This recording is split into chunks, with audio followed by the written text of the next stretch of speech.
Let me donate $250 a month. Fuck, I can't even pay my damn rent.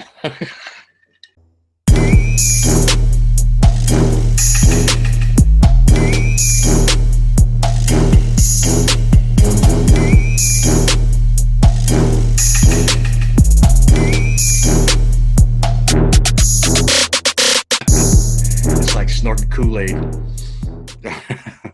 All right, so welcome to episode 2. I'm Brian, Christian. Episode 2. What's up? Tonight we're going to talk about the state of arts in America and how the pandemic has affected it. Christian and I, why don't you tell us a little bit about your background, Christian, on how long you've been in this kind of business? Jesus Christ. Well, when you start hauling your own gear into clubs at 16, is probably where it starts, right?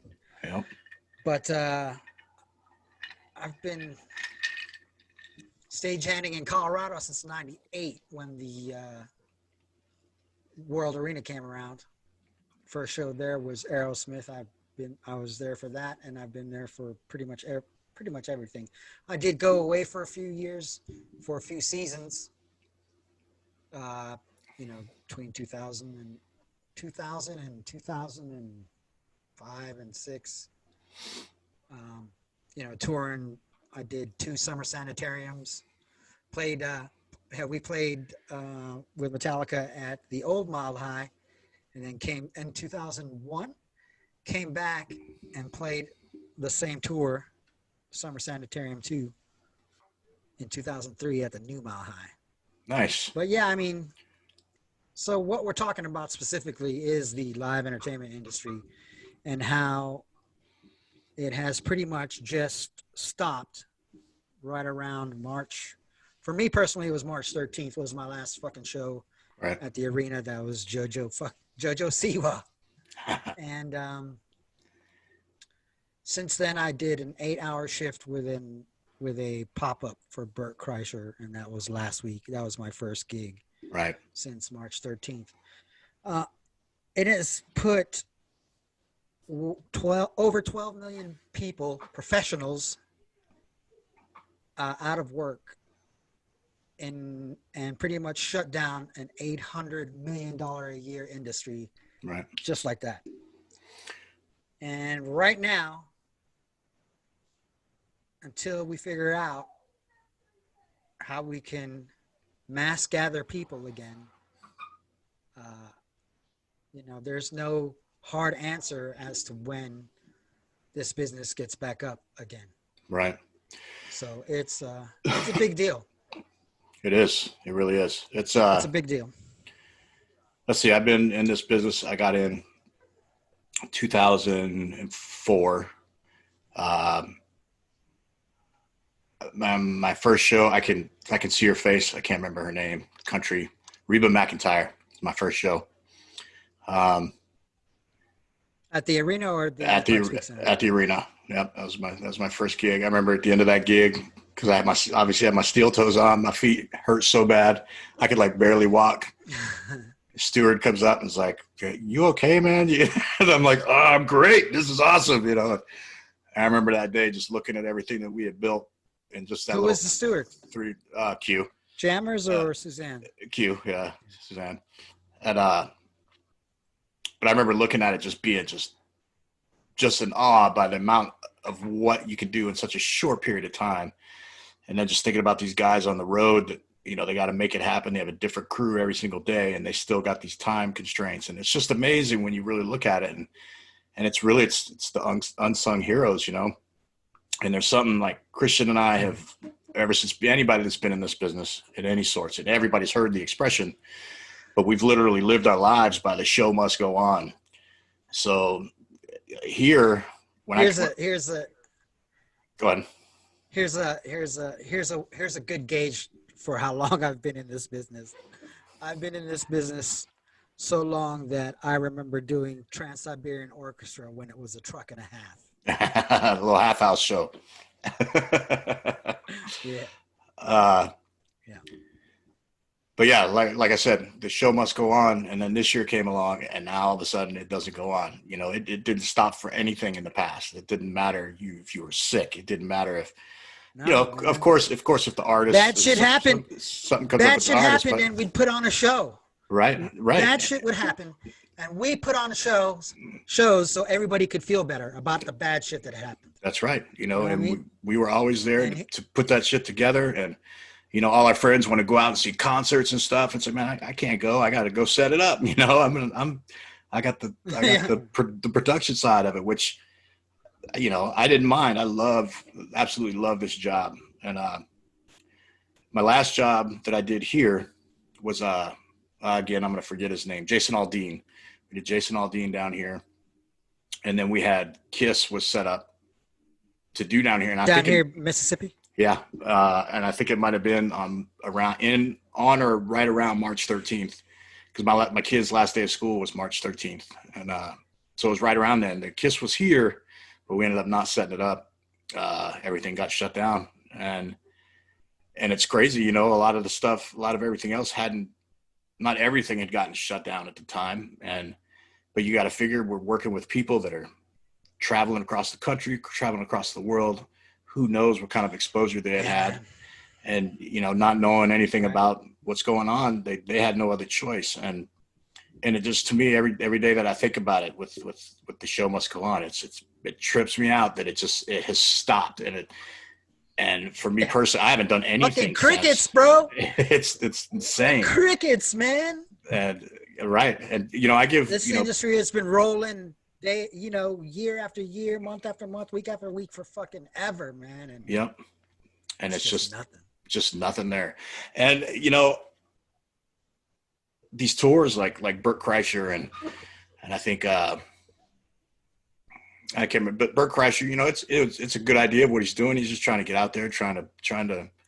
You know, he sold out. He added a show that same night. He did 2 shows that night. He added one. I'm sure because the first one sold out. I'm sure. You know, and that keeps some of our guys in work. Not a whole lot, but it keeps some of our guys in work. And what, you know, when is that going to happen again, man? You know right. Absolutely. I mean, come on. We're in the season, man. We would be doing TSO right around now sometime. Yep. Yeah. You know? Yep. Coming up on all the holiday shows at the Pikes Peak Center. This was our money-making year money-making time of year over there. And yeah. If you're home. Yeah. You know, I see, it's funny that I've been trying to figure out where anybody in our industry would be at. And a lot of the only place I've really seen consistently is the guys that are building the stuff for the rallies, for the big Trump rallies. And it's like, you know, anytime I see those guys, I see them all being safe, and, you know, they're gloved up and masked up and doing their part. Yeah, we were gloved up and masked up too. You know what I mean? But I mean, when people were sitting, like had their pickup trucks and they were sitting in their truck beds, mm-hmm. you know, instead of being in their vehicles. And I was like, well, that's a little sketch. You know, you might as well be outside then. Right. But you know, the cars were spaced.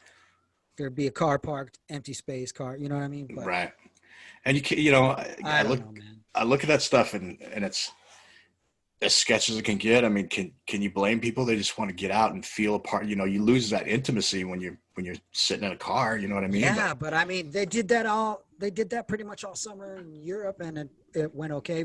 But you know, like, I don't know, man. It's a hard sell, man. You know what I mean? For me, it would be a hard sell to fucking buy a ticket where the restrictions are so. I mean, it's not like you can move forward, press yourself into the crowd. You know what I mean? Right. And get closer. Right. You know what I mean? You're stuck in your car or whatever, or however they have it set up. It's just, you know, and everybody's doing virtual shows now, you know, like even the smaller live venues have been trying to stay open by serving alcohol here and doing, like, you know, virtual shows and shit. Right. And, you know, that works great. It works great. I mean, it all also is based on your talent base, right? Right. I mean, how many people you get to tune in, Right. but you know, And how sustainable can it be? I mean, it's tough, you know. I feel for a lot of the small venues, you know, and it's, I mean, what do you do? You know, I wish they'd get shit figured they out go and get away, this. man. They can't. Zodiac's gone, man. Shut up. Is it? Zodiac is gone. It did not make it. Oh man, that is unfortunate. Yeah, breaks my heart. Poor Man. Gento. Yeah. She had she was working it too, man. Yeah. All the time. That place Always was had. always doing shit. Mm-hmm. Yeah, that's really too bad. Yeah. You know, I haven't heard and I'm sure it's happened, but I haven't heard of a lot of big venues closing. You know, obviously with a lot of them getting affected with the sports going away and everything. I mean, it's just the things that keep these places going, just going away and just I being wish I would gone. have I done mean, my research better that's because I know there's a couple of them that have, you know, right. succumbed to it all, but there's good organizations out there that are trying to keep our stages, save our stages. Um, there are relief organizations that are trying to help these 12 million roadies and techs and producers and vendors and, you know, Right. everybody afloat while we try to get this all figured out. Mm-hmm. Man, it's Yeah, weird, man. I mean, it's weird. It's weird that we're not getting any kind of. You'd think an industry this big is worth saving. Yeah, absolutely. Again, I I mean, mean, if mortgage companies are worth saving and banks are worth saving and car companies are worth saving, and you'd think I don't know. I Just agree. makes me think. Yeah, I got something here. I want to share it with you. We'll check it out. You see it? Oh yeah. Yep. Yeah. So it says here. Let's see the economic impact of coronavirus on the arts and culture sector. Below is the dashboard and latest results. So you got the national impact, the economic impact of coronavirus on the arts and cultural sector. $14 billion estimated total economic impact to date. Where'd you go? There we go. Wow. So we My got estimate was way lower. how severe do you expect the overall financial impact of the coronavirus to be on your organization? 1 being not severe at all, 5 being extremely. You got 36% at 4. Now, I'm surprised that this isn't more. This 96% percent of organizations that have canceled events. I'm actually surprised that it's not higher than that. Look at that, 111 million total loss of attendance. Wow. This, maybe I just don't know what, this is average laid off artists. I guess this is per venue, maybe. Not the 62,000, but this little thing that came up.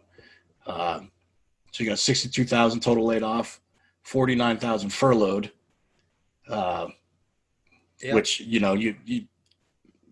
sure you're talking, I don't even know if like Union One, I'm sure Union One is furloughed a lot of people. They're back to work. Right. You're right. They're back to work though, man. Saturday Night Live just started. New season Saturday Night Live. Right.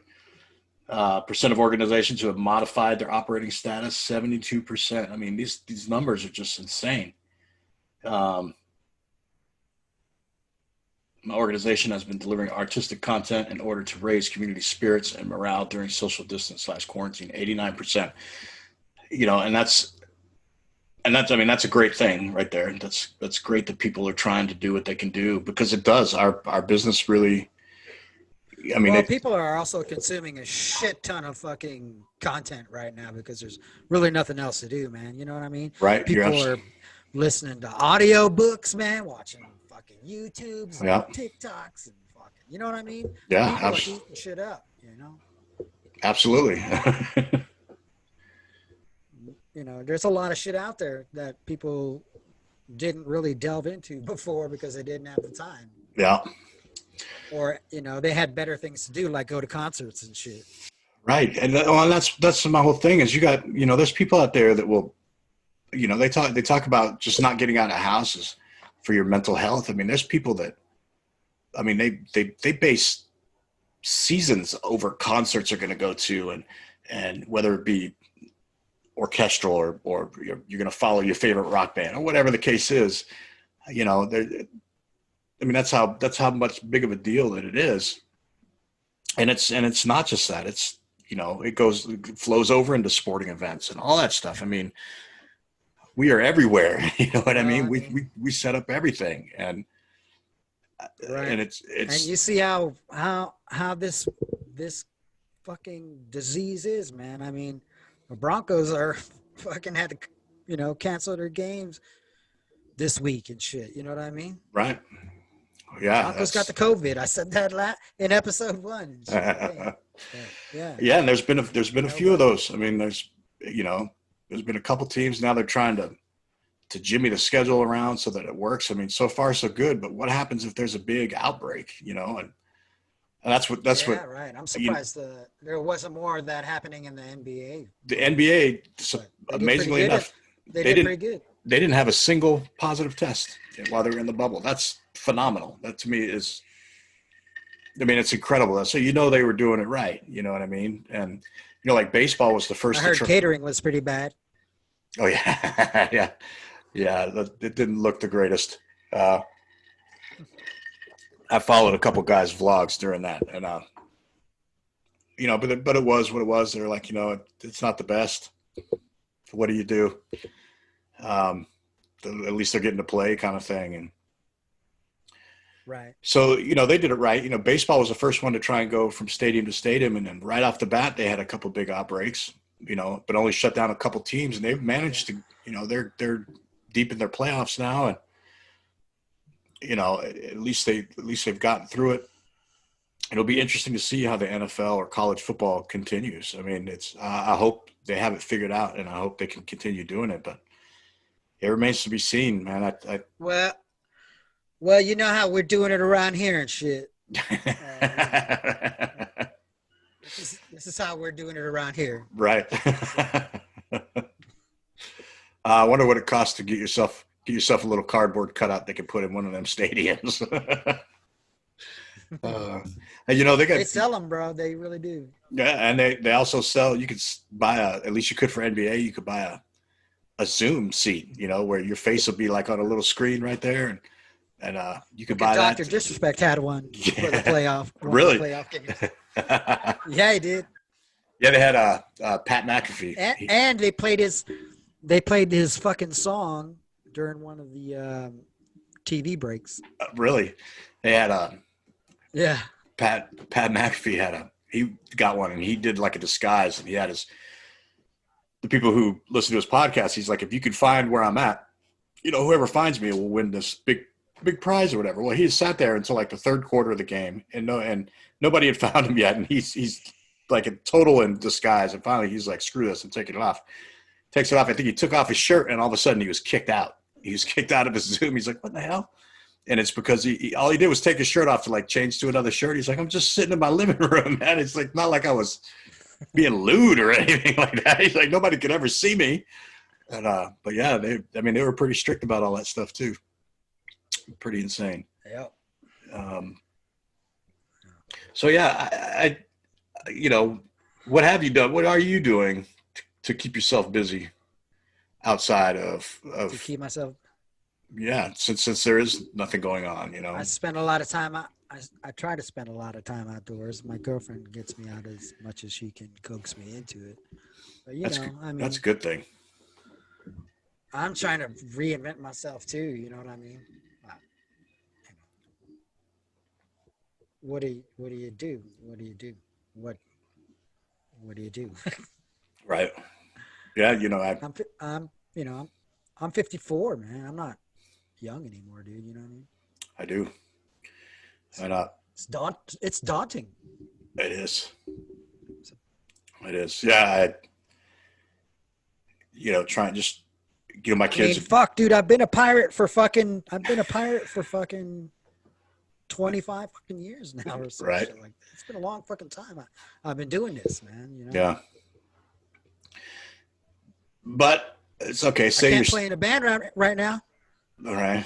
I can't go out and, I could go out and do 44 weekends a year with fucking LTZ right now. Right. Couldn't do it.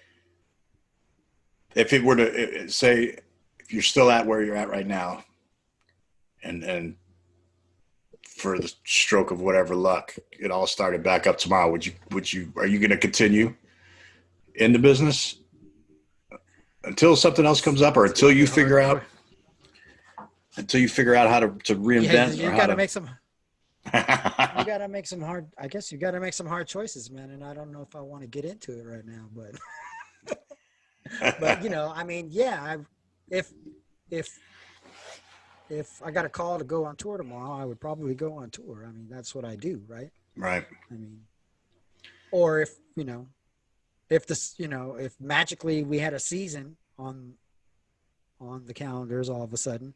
Yeah. But we don't, and we're not going to.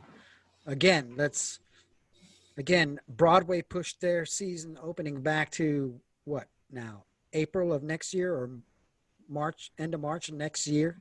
So that's a good indicator of how shit's gonna go down. Right. I mean, I don't know. I just don't know, man. I wish somebody had a concrete answer, man.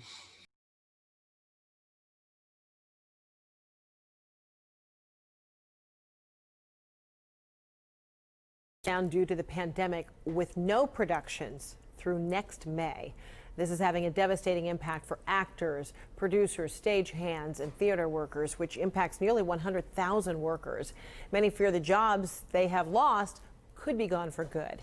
All right, joining me right now, Carson Elrod. He's an actor and the co-founder and organizer of Be an Arts Hero. Oh, so good to see you. This is so sad.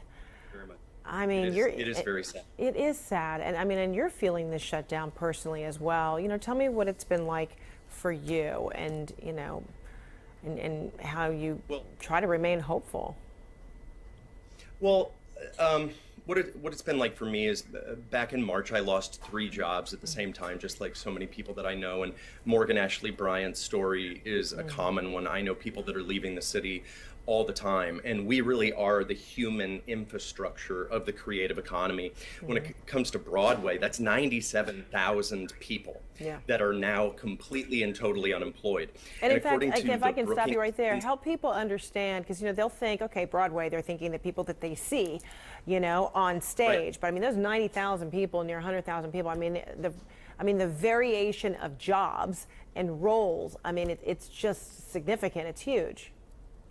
Yeah, when we think about an arts worker, oftentimes we think of an artist, but in the Broadway community, we're talking about ticket takers, we're talking about box office, we're talking about people that sell merch, and across the country, arts workers are stagehands and wig makers. It's part of a dynamic economy that is really enormous.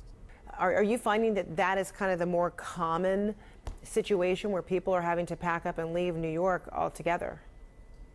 Well, that's something that's happening, but it gets even worse than that.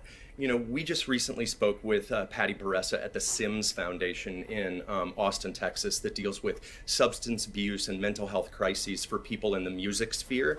And just in the last 30 days, they have had 4 suicides and 2 overdoses from people who are in the music industry. And they said that every time they see that a music venue when a music venue in Texas closes, their emergency health line spikes 40%.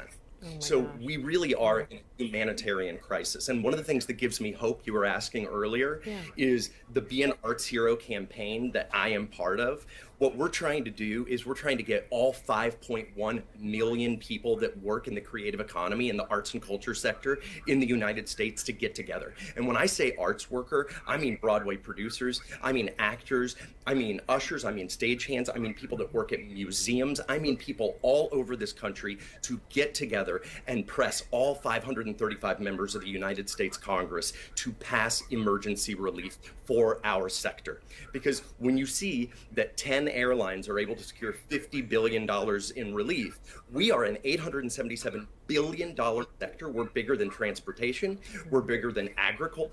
We're bigger than tourism. And yet we've largely been left out of the relief conversation. Are you getting any encouragement, from those lobbying efforts that, okay, it's possibly back on, on the table to really consider relief to the arts community? Yes, definitely. And there are lots of relief packages in Washington right now that are very exciting. There's Restart, Save Our Stages, the Calmer Act. And we love that there is any and every piece of legislation. And we ourselves, be an arts hero, we are crafting right now with unions, with coalitions, with for-profits and nonprofits. We're creating something that we're calling the Dawn Act, which is the Defend Arts Workers Now Act. And we're building it. It's going to be interdisciplinary, intersectional, and the idea is that it would give $43.85 billion in dedicated relief to the arts and culture sector that needs it so desperately. Yes, we are in many offices, both Republican and Democrat, and the more that we talk about the economic message and just how important the arts and culture sector is in every state. There's no state in the union where arts and culture doesn't employ tens of thousands of people and bring billions and billions of dollars to the state economy. Keeping myself busy, my kids, we opted into distance learning for my kids. And it was like a last second option. And we had done it. We did it once before. So we were kind of familiar with how the whole process worked. So, I've been, I get to keep up with them on that. And it's not something I particularly, I enjoy it, but they definitely, them being in school that's a huge deal. And it's, I get that the kids aren't showing as they're not as susceptible to it or whatever, but I just don't think anybody knows enough about it to send my kids out and let them be guinea pigs for the whole situation. And how does this lack of, you got to also wonder how this lack of regular normal human interaction and socialization is going to affect them. Right. Absolutely. I do think about it. And look what anybody who's watching this, if you are having trouble dealing with any of this shit, please reach out, pick up the phone, Google that fucking number, call it, whatever. Reach out to your friends, whatever. But people are under the most enormous kinds of pressures today with all of this shit going on, man. It's just right. It's just insanity, man. And it's crazy. It's craziness. It's from every direction. it's, you like to, and I, by no means do I want to get political by any means, but you like to think you can get some help or whatever, and all that crap's going on, and it's just like, man, it's tough. And you're right, as far as like getting kids into school, it's I believe it's absolutely imperative. The social interaction is extremely important. But I'm sitting here and I look at the schools around for my kids, and they'll go for 2 weeks, and then there's an outbreak, and a few hundred kids got a quarantine for 2 weeks. And so the one good thing about the distance learning is my kids have been steady on their education all the way through, whereas these kids got to keep switching on and off. A lot of them aren't used to doing the distance learning.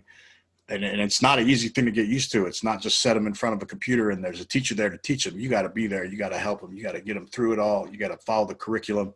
And it's not easy to do. And then you get people who don't have internet to access access to internet. That's a huge thing. Yeah, right. Or have computers. Kids that want to learn can't even do it. Yeah, right. Exactly. And they talk about again, man, there's organizations out there that are trying to help kids to get get what they need, but and you can look those up as well and absolutely do what you feel is necessary. Absolutely. So back to the stages situation. So we were talking, Christian brought up how there's some organizations out there that are doing some festivals, and this Save Our Stages thing is going on. And I'm sure a lot of you have already heard about it. I think there's like a hashtag going around on throughout the social medias with the Save Our Stages Now. But I'm going to share this website, and they did not ask us to do this, but I think it's a really good, it's awesome that they did it. It's just bottom line, really. They got a pretty, a huge amount of people doing it. This is just Fridays, Saturdays. I'll be excited for old Foo Fighters here and the Roots. Get my Miley Cyrus on. Dang. Yeah, I mean, there's tons of stuff, little things for everybody. And they got this little donate thing here at the bottom,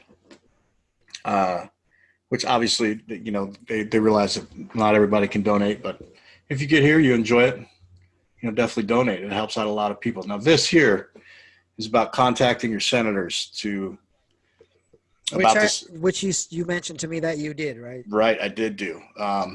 So if this is something that anybody that sees us, if they want to go do, and I'll put this link in our description for the Save Our Stages, you go down, it'll give you a little template and you just kind of fill out, your name, blah, blah, blah. It says everything it needs to say for you as far as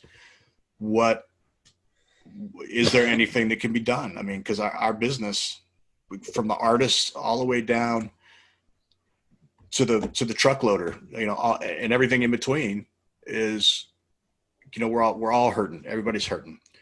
And it's great. You see some of these bigger artists getting out, trying to raise money and disperse the money that way. I think that's amazing. Anyway, so you contact you just write it out, send it off to your senator, and, just to kind of get in their ear. Now, I did this to my senator here in Mississippi, and I don't know that my next comment is truly relevant or if it matters, but I am in the throes of Trump country. And we have a very Republican government here, which again, I'll keep my opinion to myself on that. But anyhow, I got a response that I thought now I didn't expect to get any kind of personalized response. I didn't expect to get like a, hey, Brian, how you doing? Great to meet you kind of thing. I was expecting to get some kind of a template response, the same thing as I sent basically a template. A form letter, right. But I expected something a little more. Typical government response. This is not what I expected. I'm gonna share this with you guys. Our Republican Senator Cindy Hyde-Smith of Mississippi says, Dear Brian Voorhees, thank you for your recent correspondence regarding the coronavirus disease 2019, COVID-19, in case you didn't know that's what it was named for. I guess some of our higher ups didn't know that. There isn't a single facet of our society that is not being touched by this global pandemic and economic crisis. No shit. I was aware of that when I sent this letter in, and I'm not trying to say I don't think any part of the letter says, hey, we're more important than everybody else. It's just saying, hey, check it out, man. We're hurting here, and call me crazy and let me know if you disagree with this in the comments, or even you, Christian. I feel that we are going back to like a mental health situation. I feel that we are an essential worker. The people count on these shows. People, they love going out there. I don't disagree with you on that aspect of it, but I don't see how we can safely get. I agree. I know. I totally understand. I'm not saying that we should be back out there by any means. But I think it should be a little bit more looked into it than just, hey, everybody's having this problem. So let me continue here. On April 16th, I accepted. I don't disagree with you. Right. On April 16th, 2020, I accepted an invitation from President Donald Trump to serve on the Open Up America Again congressional group to provide input on actions needed to safely open and restart economy. Again, the letter doesn't state, hey, we should open up. We should be doing these shows. We should be acting like maniacs and getting everybody fucking sick. Nowhere in the letter does it say that I sent to them. And if you pull up that link, you will send the same letter and see exactly what I mean. So anyway, the number one priority is protecting the public health and safety of American people. who should continue to follow the CDC. Really? That's what you're going to tell me, huh? And the Mississippi State Department of Health. The Mississippi State Department of Health, okay, now that's not fair for me to say, not the Department of Health, but our governor is no different than what's sitting on top and giving completely different ideas of what people should be doing than what the CDC says or what science says or anything like that. But again, I digress. Follow the Mississippi State Department of Health recommendations to obstruct the transmission of this disease. I am grateful for this opportunity to be of service to the nation and to Mississippi, and to Mississippians who are sacrificing so much how to overcome the coronavirus pandemic. Now, this is where it hits me. For more information about recently enacted legislation, agency by agency efforts of COVID-19, and how you can help our nation overcome the pandemic, please visit my website. Okay, let me be clear. I believe that we can all help a lot of ways. You know, I actually, my wife and I spent a lot of time working at a soup kitchen when this all first started. So it's not like I haven't been out doing anything. I can't donate any money. We could barely pay our rent, you know. So it just is what it is. I'll do what I can. That's what I could do. And I'm not saying that everybody doesn't need to do their part. I don't mean it that way at all. But to tell me that, you know, to figure, I'm sitting there, all that these people are doing are trying to bring to their attention, try and bring it to the forefront of their mind. Like, hey, there's a huge sector of the country here that are having problems, because this has been our whole life. It's hard enough being in the industry when it's a feast or famine type industry for a lot of people. You know, some people are lucky enough to work all year round, full time, all the time. There's certainly those guys that can do that. That doesn't mean that they don't need help either. But anyway, to just tell me that, you know, Sure. You know, well, why don't you look into what you can do to fix it? Okay. I feel like the whole point of the letter that was sent was completely missed. Upon research of our fearless Senator, Cindy Hyde-Smith, I've come to understand that she is been voted the least effective senator in Congress. And so I just kind of left it at that. And I imagine anybody that sends off one of these letters to the senator, it's probably going to get something similar. But then again, I didn't expect anything personalized. I didn't expect anything, you know, you're right, we're going to do everything, we're going to drop everything we're doing and help out your industry. I didn't expect that. But something a little more than the BS that they sent me. At the same time, we don't want to be forgotten. Right. You know what I mean? And absolutely. I know that there are a lot of fucking roadies out there that really feel forgotten right now. Mm-hmm. You know what I mean? Absolutely. And it says it says from locals to fucking seasoned touring professionals. Right. Absolutely. And all right, I'm going to share one more thing, and I'll stop sharing. And it's funny because this is what I've been saying. Don't stop sharing, man. This whole time. Don't ever stop sharing. Don't ever stop sharing. So the title of this, let me know when you can see it. Yeah, So I see. first to close, last to open. I mean, and it's really what it is, and it's because of the nature of our business of working with people that are working with people everywhere. I mean, you don't know where people have been, you know, and just like the Fight Club, you don't know where I've been. You know what I mean? It's No, so, man. Look, it's a normal day, a normal week on the road goes like this. You know, you wake up off the bus, you get the fuck off, unload trucks, build the show, do the show, load the fucking shit back into the trucks, get back on the bus, have some beers, go to sleep, wake up in the next city. You do that for fucking 4 or 5 days in a row, then you have a day off or two, if you're lucky. Right. Some guys go a couple weeks, stretches at a time, you know, not fucking getting a day off. Right. You know what I mean? 16-hour, 18-hour days. Yeah. And you're dealing with. You're in the meantime, you're in contact with all these people from all these different venues all day long. Right. You know what I mean? So yeah, I mean, you got to take care of yourself out on the road. You got to be aware of how you're feeling physically, how you're feeling mentally. It's not for everybody. You know, a lot of people don't come back after they try. That's very true. And you know, and You're either a pirate or you're not, man. right. Each that's so true. Each venue you go into as well can be its very own little petri dish. You know, it might as well be filled with a bunch of 5-year-olds who are sick For as hell sure. and they're trying to work. So I understand why it would be one of the first to go down. I do. I get it. And I'm happy that it was that way. And I definitely want it to be safe when it comes back. But it's definitely going to be one of the last ones to come back, you know, because of the nature of the business. And Yeah, for sure. you know, The question is, you know, will we still be around when they need us to fucking hang points? right, right, absolutely. You know, and that's another thing. When I first started at the arena down here, well, when it switched to another company had taken over the arena I was working with. I started working with them, and I had to go in and do some paperwork, do some little classes just to show that I know what I'm doing, kind of thing. Or it's just like a CYA thing for them. And some of the guys that have been in this arena for a while were telling me how a couple months prior they had this big, like all of a sudden, like they'd done a show and then a bunch of guys got sick, like really sick. And because they were talking about bringing water bottles and this and that, and how you want to be careful on who you're sharing with. And then but anyway, the guys that worked there started telling the story about how maybe like a month before this had happened. So, and I took this class, it was in December. So we're talking maybe in November, early December, mid-November is when the story they were telling me happened.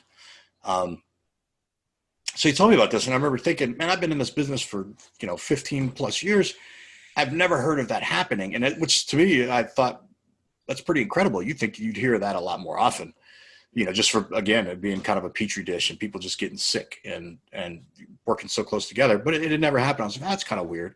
And then a couple of months later, everything shuts down, this thing comes, and I can't help but wonder if that was like one little cluster that had come through, because you just never know where some of these guys have come from. Maybe they were somewhere else on a different continent. Maybe it could have just been a heavy sickness. Who knows?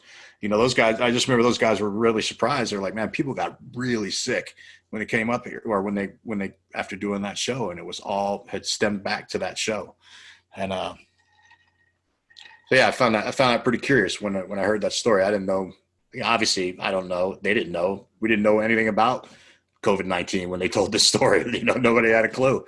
And so they, we don't. I mean, 2002, man, I did a fucking show with Dave Matthews. There's a Stagecoach tour. Dave Matthews at the old RFK Stadium, Mm-hmm. right? We come in there, we have lunch, and fucking they feed us some bad chicken and shit, and it wipes out the whole crew for 36 hours, man. Oh my gosh! But we had no choice but to fucking do a show and then fucking tear down a steel stage and fucking back it up, dude. You know what I mean?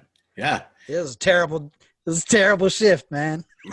And again, that goes for right a back lot of people. Show must go on, man. It doesn't matter. What are they going to do? You're the touring crew. What are they going to do? Go hire new guys to do your part of the teardown? Fuck no, man. That's skilled work. You got to know how to take it apart. You got to know where to tell people how to do it. Anyway, but again, that's the things that we live by being in this business. It's always, my family's always hated. I've missed holidays. I've missed, my kids will be on Thanksgiving break. I didn't get any Thanksgiving break. I was always, we're always doing Nutcracker or TSL or whatever the case is. 4th of July, we didn't get no 4th of July. We worked, 48 straight hours for 4th of July every year, and it went right through 4th of July. It didn't matter. And that's just kind of the way it was. That's what we did, and that's what we love to do. And so yeah, for shit to come to a halt. I mean, you're talking about wiping out an entire crew, and you still got to push through it. You still got to get on it, and then everything to just stop. And it's been wild. It's been absolutely incredible to me, and I love seeing things like what these artists are trying to do. People trying to raise money, and hopefully it all goes to the right places. I saw part of the original. I guess I don't know if it was part of the CARES Act or what, but the original stimulus that came out, they gave a chunk of money. What was it to? Gosh, I don't want to misquote it, and I don't have it pulled up at the time. like the Lincoln Center or something like that, and they dispersed it amongst small venues around the country. And from what I understand, something like I could be completely off. Please let me know if somebody else knows and I'm getting this wrong. By all means, let me know. I read about it. I just didn't pull it up. Wasn't prepared to talk about it. But nonetheless, so I do know that some venues and some of these companies have had opportunities. They've gotten some money. They've been able to. I don't know what they would do with it. I have no comment on that right now. And so that's just it. I mean, you got. It just doesn't seem like it hasn't been enough. It hasn't taken care of the people who are in there doing the work. It hasn't taken care of, the guys who sacrifice a lot to get in there and to make sure that everybody has a cool show to go to. A lot of people don't understand that without us, any type of show that you go see is not going to be, it will only be a fraction as cool. If you just see the artist somewhere or the football team or whatever it is, the play, if you just go to a play out in the middle of a field, it's not going to be nearly as cool as if it gets set up and all the production's done right. And, there's so much that goes behind everything and it happens so incredibly fast. And that's one thing I would suggest to if anybody ever gets. I'm kind of glad I didn't shell out. I'm kind of glad I didn't shell out that money for those switchback season tickets in the new stadium downtown. But that's not till next. It's not till next year, anyways. But we'll see. Is that built? But they're building it right now, and they plan on doing outdoor shows. That's what I hear. And that's right near the Pikes Peak Center, right? Yeah. Crazy. Yep. Well, good. If we ever have shows again. Right. I mean, that's it's a valid question, I mean, we will have shows again. We will. I mean, again, I just did that shit last week. Mm-hmm. Burt Kreischer in the parking lot. It was fine. Big crew. See if anybody got sick. 8 guys. Wow. 8 guys, no steward. One of the guys was a fork driver, so 7 guys actually. Yeah. And an electrician. Crazy. That was it. But at least it was something. That's a. Pardon me. That's a thing with. Here's the thing, though. They had to let the people into the building, out of their cars, and into the building for facilities, restrooms. So that was an interesting thing. They made a path and just direct the traffic in and out. Everybody had to wear their masks as soon as they left their vehicle. So it was. You run into any problems, or do you know of any problems that happened with people not complying or anything like that? As far as wearing masks? After the fact. No, I don't. There were no incident reports that I heard about or anything like that. Good. Good. I think everybody was being cool. I mean, granted, I did see one family sitting in the back of their pickup truck, in the truck bed, right? Mm-hmm. And they were front row left. Really? Right, front row left, without any masks on. But I mean, they were in their pod, technically in their vehicle, right, although they were outside.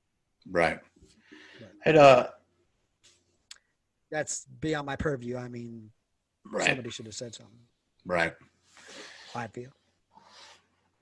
Yeah, it's I like to think when it comes to that kind of stuff with people, I like to think that the majority of people out there, are trying, as inconvenient as anything might be. It's all inconvenient, man. Or, you hear all the stuff about, I can't wear a mask for this, whatever. Maybe some of it's valid. I don't know. I'm not a doctor. I tend to err on the side that's probably BS, but there's 2 sides of that argument, but all I know is that until we can get people together safely again, I wish people would just wear a mask. I mean, I do too, and I hate the fact that it's become a political statement. It's so ridiculous to me that, and then maybe this isn't always the case. Maybe it's just what I see here, and it's like, why? Yeah, it just doesn't make any sense. Doesn't make any sense to me. I don't So, know, man. I but wear yeah, my mask when I have to. I don't wear it the fuck outside if I don't have anybody within 10, 20 feet of me. You know what I mean? right, right. Usually, I mean, I'll wear it I when I wear go. it in a fucking store like I Mhm. have to because it's mandated by the state. You know, just fucking. Oh, our mandate just ran out like 2 weeks ago here, and again, you think that nothing's going on.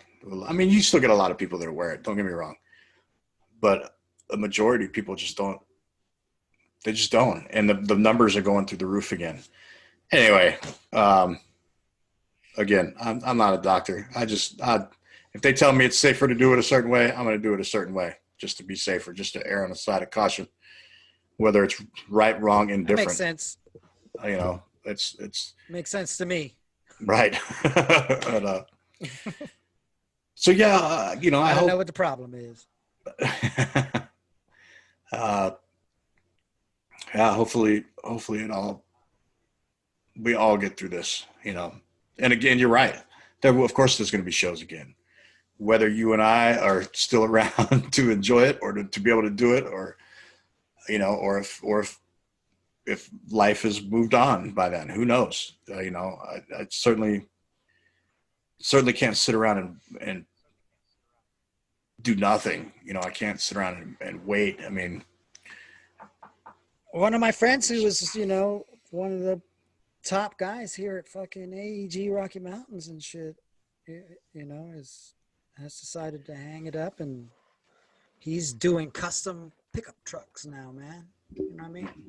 Something he loves and shit. man, you make some money doing it too. And I'm happy for him. Yeah, Fuck yeah. Full restos and shit, you know what I mean? yeah, So I'm happy for him. good, good. Yeah, I was just starting. We're talking our last Just episode gotta about find something to do with yourself. Really. You gotta right. find something to do with yourself that you can make some fucking scratch in. Mm-hmm. You know what I mean? Yeah, Fucking replace your income. you're right. And we're to okay. I can't speak for you. I'm to an age now where it's like I don't. And granted, if you make the money how you got to make the money, you do what you got to do to pay your bills. And up to a point in my life, it's like, man, I want to be happy. I don't even care if Hey, I'm $20 is $20. right. I don't. I can't say I don't care about making money. Sure, I want to make money just like everybody does, but I want to be happy. I don't want to be, wake up Right just now, like, right now, my main concern is just surviving this fucking thing that we're in. right. You know what I mean? Yeah, Fuck. yeah. Getting out of this on the other side Just try to keep a roof over with our the shit heads. that I had before I went into it. You know what I mean? Right. And that's another thing I wanted to bring up. There was, the company I'm working for now with the production company. They sent out a thing every few months. There is a thing for stagehands and stage crews, all of them that they can for filing for unemployment. But the problem Well, for Live Nation has a relief fund. You can look that up. Anybody who wants it or needs it. Live Nation has a relief fund. There are several organizations that are trying to give monetary relief, to people in our industry and any kind of relief that they can. right. There's also links to organizations for mental health because, like I said, man, people have been doing this for decades, and to not be able to do it, I mean, it has to affect these people. Absolutely. I know it affects me, and it's right. making me twitch. Yeah, absolutely. This and again, I'll have to look it up again and see who it's through. But I think it's quarterly. They'll send you out something, and you can apply for these. I don't know if they call it a grant or a something that you can get. Obviously you got to send in your proof that the last 6 months of before life went as we knew it went to haywire. You know, like the 6 months before was like that was like your main source of income and this and that. You had to prove all that, which is where it got me, because it took me a while to get back into it here in Mississippi. Anyway, but you could apply for some relief. There is certainly some out there. Any links that I find, I'll certainly put in the description. And if it's something that you do need, by all means, man, reach out. That's what it's there for. And just like Christian said, anything with mental health, depression, or anything like that, whether it's reaching out to somebody, to a friend, to a family member, or find an organization that is there to help. Don't be afraid to say you're going through some shit, man. Right. Absolutely. I mean, everybody's going through some shit. Everybody. And some people. We're all going through some shit right now. Yeah. And we all need to help each other through, man. It's just how it is. I got to tell you, it's, you know, I have my family, which is wonderful, but we're all stuck in this house together. You know, I'll take my kids out every now and again and be like, okay, y'all got to see that the world is still there. It is still moving around. It's still going on. And, but like doing this with you it's been a huge relief on my mind, my brain. It's been great. It's gotten me to think again. It's kind of stimulated the frontal lobe, if you will. And, so I appreciate that. I'm glad we're doing this. No worries. It's done wonders for me. I'm glad to be part of it. It's been a lot of fun. I mean, this is only episode 2, but right. Episode 1 was a lot of fun, man. You know what I mean? Mm-hmm. People seem to have really enjoyed it. You know, right. And hopefully they continue to. We appreciate all the people, for everybody for liking it and all the subs. We appreciate that. Absolutely. Guys, you want to keep watching. We want to keep doing it. So keep jamming that sub button, hit that notify bell. That way you guys will know every time an episode comes on. And definitely, you know, if you will, just stick it out with us. We'll get better as we figure out what we're doing. You know, we're just trying to put a little smile on people's faces, put a little smile on our own faces, have a good time.